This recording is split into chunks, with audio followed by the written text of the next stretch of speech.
Hey, it's W5HRO. Well, I'm working on the homebrew transmitter today.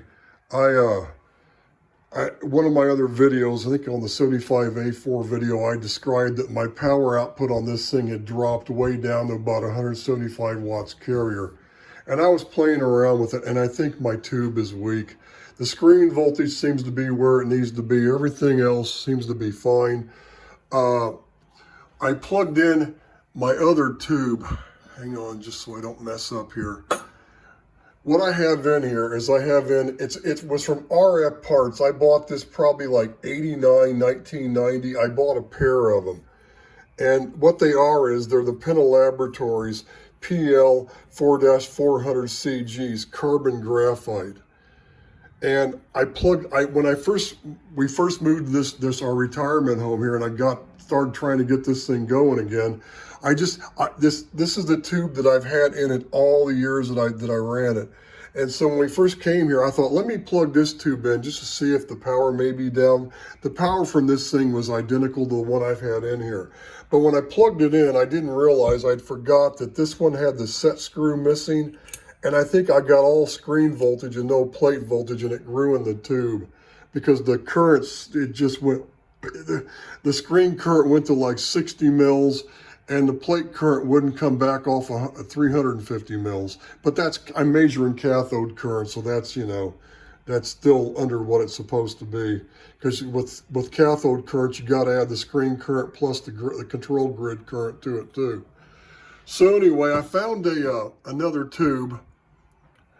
This is a 4-400 alpha. This was a pullout from another transmitter. The guy said he tested it and it was fine. It had a short life in a transmitter. So I got that. I also got a brand new iMac 4-400C. You can't get these CGs anymore. The only other equivalent tube to these, the carbon graphite, would be the Amperex, the 4-400 AXs, and I can find pullouts on those, but you can't find new ones, new old stock. However, I got a brand new pair of 4-400A Amperexes coming, so I grabbed those. The price was right, and the guy was selling a pair of them, so I grabbed them. They were new old stock in the box, so I grabbed those. So I've got a 4-400C iMac, brand new in the box, new old stock. I've got this one that was a pullout, which is an A, and I've got two Amperexes, the 4-400As coming, and I'm probably going to grab one more of those iMac Cs when I can find it. And if I can ever find a new old stock AX Amperex, I'll get one. But what I noticed is the power started dropping, and at first, because I didn't notice it until I started trying to use the transmitter this winter. And, when I started, I thought, because this is the first year that I instead of using my remote tuner on the vertical out there, I'm using that Nye Viking antenna tuner. Well, that's a Pi network. It has capacitance on the input. So I thought, well, maybe my loading, and it did seem, I finally determined that it does affect it a little bit. Not as much as I thought, because once you load it, what you have to do is you have to adjust this on a dummy load first, then adjust that tuner to keep it from happening, and that's what I figured out. However, the power, I thought that's why the power was down a little bit, so I didn't think too much of it. But then it started getting worse, so I thought, I'm not going to use this thing until I figure out what's going on. So I tapped in with my voltmeter. My screen voltage is fine. Everything else is fine. So it's got to be the tube. It has to be the tube, right? I mean, that's pretty much what it would be. So, but when I plugged that tube in, because that plate cap wasn't secured on that rod of that tube, and I had totally forgot years ago when they sent me this tube. They had another tube, but they needed one of those things out of, and they pulled it out and put it back in the box. And then I bought it with this other one years ago that I've had in here, and I didn't realize it. So I'm surprised it didn't happen the last time, but maybe I had the plate cap on where there was enough of a tension on it to where it kept it against the rod. So I don't know, that tube still could be good. It could have just been, maybe if I get that secure and try it again, maybe it was just oscillating. I don't know, but I'll figure it out. But anyway, my guess is that tube is bad now. But one thing I thought might have happened was this, I've got these OD3 regulators, right? Well, really, I need 4 of them to do this too, because it's a 500 volt screen, right? Well, so what I did was, on the very end of this thing, the ground, I have a 10 watt Zener, and I thought that thing might have shorted, but just to be safe, and I took the ohm meter across it, and I measure in like 3 mega ohms. And let me do some checking on that. And I'm gonna pull out my other 10 watt Zeners, and I may go ahead and pull this tube out, and I may pull that Zener out, and I may change it. I was gonna increase the voltage on it just slightly to get it, so I'd have so I have more loading adjust, so I could get it, so it'd be up higher and I could just adjust it down. And I need to play around with the configuration on this, because when I adjust the screen right for 30 milliamps, no matter what I adjust, the grid drive or the load to get it there, it's exactly 500 volts. That's where it is. So I just there's some current division here that I need to play with, and maybe that Zener. So I'm going to try to tweak that a little bit. And I still haven't put the vacuum variable in there, and that's going to be the next thing. But I want to get this loading problem finished first. But what I think happened with this tube is, if it is in fact weak, if the tube is in fact weak, because I didn't have any other tubes until you're here now to check that I could plug in to see if it's going to do the same thing or not. So if it is weak like I think it is, then what I think happened is, I have the 3 diode negative limiter on this thing, right? And I have external supply that I built inside the transmitter cabinet, right? And it's going into there. And well, I had that Crydom solid state relay that finally, when I had that first supply, it shorted out on me, and I just left it in the transmitter. And let me go ahead and I'll just show you what I'm talking about real quick. We'll make this quick. We'll do this the right way. So, I'm on 20 meters today, listening, and I got the 10 meter station on too down there.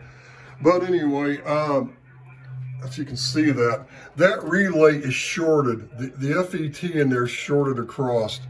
And I just left it in there because I know it's shorted, so I just hooked everything up with knowing that it's shorted, so I didn't have to, these wires I already had going to something else, so I just left it there because everything was long enough to reach. So what I'm going to do is, what happened is, what I'm trying to explain to you is this thing was bad, so I just said, screw it, I'll just leave the thing on the tube all the time. Well, when the transmitter turns on, the plate current was always sitting there about 25 mils, and maybe just the meter on the screen current would come up just a tiny bit off the 0 line, right? So there was always, but I thought, well, it's got the grid resistor to ground on the tube, it's probably fine. But I think what happened is, I started leaving this thing on overnight here with the start of this winter, and I think leaving it on all night and leaving that supply on the plate and screen of that tube all the time with no grid drive damaged the tube. It slowly did something to it. That's what I think happened. So what I did is I've got this relay, right? And what I'm gonna, this is mechanical, right? And also the relay coil is 110 volts AC. So what I'm gonna do is today, I'm gonna pull this exciter out of here. After I play around with that RF deck a little bit, I'm gonna pull this heat sink and this old relay off that doesn't work anymore anyway. And I'm gonna mount this relay, which is the perfect size to fit in its place. And what I'm going to do is, I'm going to wire it up from the AC, so when I hit the PTT and it turns on the primaries to the plate transformers, it turns this relay on at the same time, which will turn that supply on, so it'll only be on when I'm transmitting, which is the way it should have been, but that relay shorted. If I would have built this newer supply, this Keep Alive supply like I have in here now, like I did when I finally fixed it, if I would have had that supply in there, that relay probably never would have gone bad. Those relays, that's one of those, that's 1,000 volt, those were 1,000 volt DC terminals.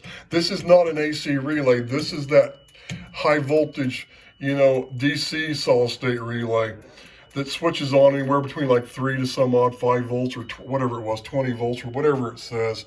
But that relay was like $200. The problem is, you can find them but they're damn expensive. And if I had this supply in there, it would have held up and it would still be working, I'm sure.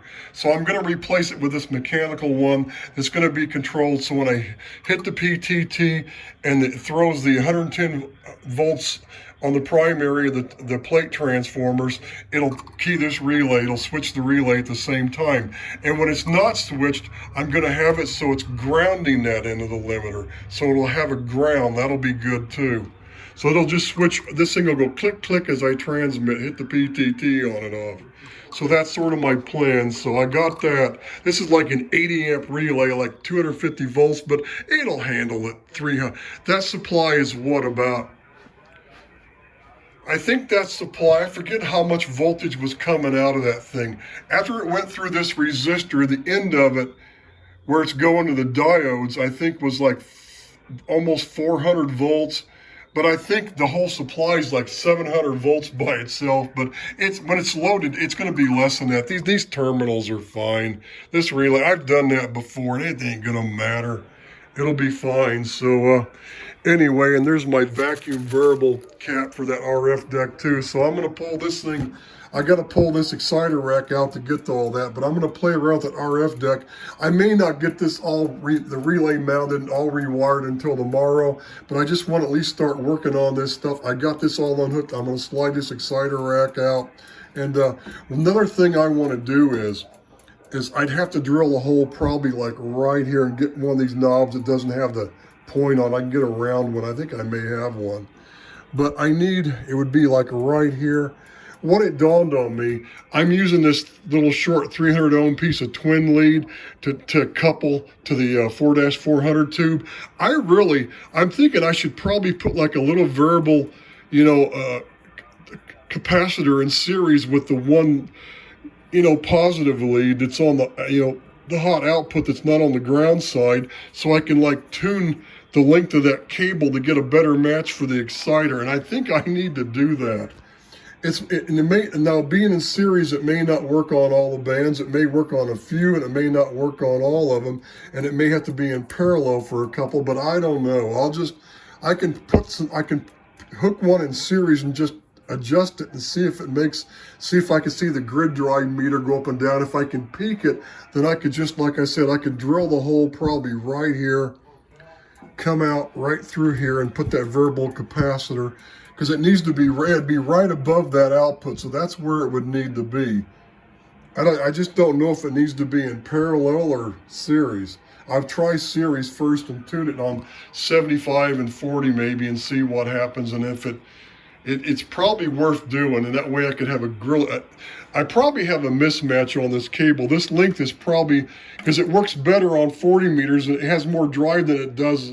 It has more drive on 40 than it does on 75. So that's probably, yeah. It's because the length of that cable just happens to be, good for 40 and not so good for 75.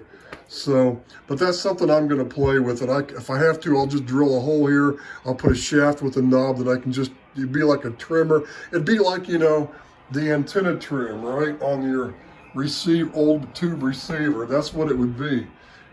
As a matter of fact, I think I've got one of those Collins knobs out in the garage somewhere. That would be the perfect knob to put right there, because it looks kind of like this Raytheon knob, So anyway, that's all I have for now, but I just kind of wanted to show you that that's sort of what I'm doing here. I need to fix that problem, and I think that's what weakened that tube. I really do. And I need to check the peak-to-peak AC modulated voltage on that screen. That voltage division I have in there, that's what I calculated it to be. It could be hitting the tube a little bit too hard, so that's another thing. That's another thing I need to look at. So anyway, now I did have a funny thought. Although the problem is in my RF deck, the filament transformer is the wrong voltage, it's the wrong size. I'd have to change that out, and I really don't want to do that. But I could put a 4-500 A or a B in this thing. And those screens will take 500 volts, peak modulation AC voltage on the screen. Compared to like, what is the the tube I'm using to like 3 something, so that, that would be better too. That's a more durable tube, and it'd probably automatically draw more current, which would give a better match on that secondary of that modulation transformer. And that, but those tubes are expensive. They're about almost $1,000 a piece. I can get them. I found them new old stock, but they're damn expensive. But I could put like a 4-500A or B in this thing and do some other things, but I'd have to change out the filament transformer. But that's it for now. There's the 810s down there. Remember those? So let me start working on this thing, and I'll keep doing some more videos as I go. 73s, and it's Saturday. What's today's date? January 25th, I think. 24th, 25th. I think it's the 25th. 73s. And it's the year 2025 now, so Happy New Year.